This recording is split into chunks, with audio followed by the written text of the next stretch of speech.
सुबह के शांत मौसम में नदी किनारे लोगों की भीड़ देखकर राय स्टार भी वहां पर जाता है। वहां जाकर राय स्टार देखता है कि एक लड़के की लाश पड़ी हुई है। उस दिन राय स्टार को कुछ जरूरी काम था, इसलिए उस वक्त वहां से वह चला गया। लेकिन अगले दिन सुबह जब राय स्टार वापस उसी रास्ते से जा रहा था, तभी वहां पर फिर से भीड़ देखकर राय स्टार दोबारा वहां जाता है और देखता है कि पिछले दिन की तरह एक और लाश वहां पर पड़ी हुई है। इस बार राय स्टार एक सोच में पड़ जाता है और वह तुरंत अपने जीजा जी यानी कि पुलिस ऑफिसर एस के साबिर बॉस के पास जाता है। वहां जाकर राय स्टार साबिर बॉस को सारी बात बताता है, पर साबिर बॉस बोलते हैं कि यह घटना सिर्फ आज की नहीं है, बल्कि पिछले एक हफ्ते से घट रहा है। राय स्टार भले ही एक डिलीवरी बॉय था, लेकिन राय स्टार एक ईमानदार नागरिक होने के नाते इस केस के बारे में जानकारी हासिल करने लग जाते हैं। ऐसी घटना रोज घटने लगी, कभी नदी किनारे पर लाश मिलती तो कभी जंगल में। लेकिन इतने दिनों के बाद भी पुलिस खूनी का पता नहीं लगा पा रहे थे। तभी अचानक एक बात सामने आती है कि जितने भी लोगों के लाश मिल रहे थे, उन सभी के भी बॉडी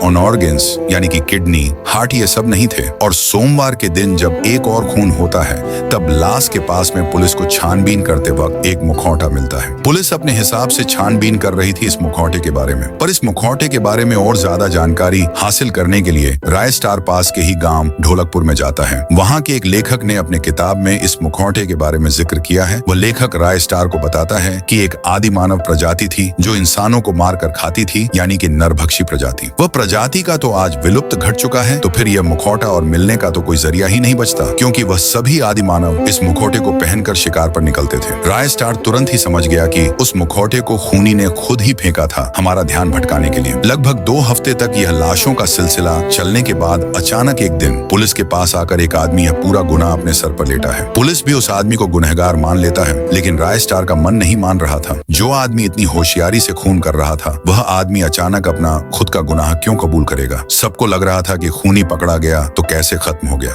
सब कुछ ठीक हो गया। लेकिन राय स्टार के मन में अभी भी यह बात थी कि इस आदमी ने क्या सच में ये खून किया था। कुछ दिनों बाद फिर से उसी तरीके से लाशें मिलना शुरू हो गया। उनके भी शरीर में ऑर्गन्स नहीं थे। राय स्टार का संदेह सच हो गया। तो आखिर ये सारे खून कर कौन रहा है, और इस केस को सॉल्व करने के लिए राय स्टार एंड एस के साबिर बॉस क्या करेंगे, ये जानने के लिए कमेंट करो पार्ट 2।